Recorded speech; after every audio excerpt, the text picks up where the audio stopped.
Dear student अस्सलाम वालेकुम। जैसा कि आज हम इस वीडियो में रेडियो एक्टिविटी के बारे में पढ़ेंगे।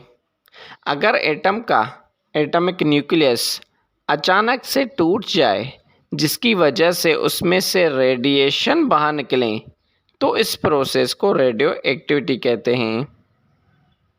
रेडियो एक्टिविटी सबसे पहले 1896 में हेनरी बेक्वेरेल ने डिस्कवर की थी। Now types of radio activity.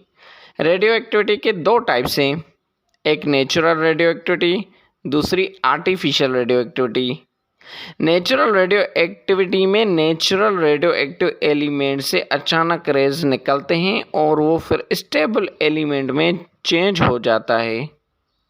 ये रेज तब तक उसमें से निकलती रहेंगी जब तक स्टेबल एलिमेंट ना बन जाए। जैसे यूरेनियम से रेज निकल के फिर यूरेनियम चेंज हो जाता है थोरोनियम में, तो ये है natural radio activity. Now artificial radio activity. जब स्टेबल एलिमेंट को अल्फ़ा रेज लगाए जाते हैं तो उस एलिमेंट से रेडिएशन निकलती हैं, तो इसको आर्टिफिशियल रेडियो एक्टिविटी कहते हैं। Now types of radiations. Radio active element से तीन टाइप्स के रेज निकलते हैं, अल्फ़ा रेज, बीटा रेज और गामा रेज।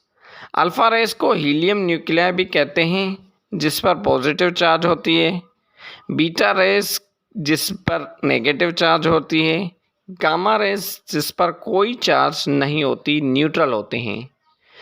तो ये था आज का टॉपिक। अगर वीडियो अच्छी लगी तो लाइक करें, सब्सक्राइब करें। थैंक्स।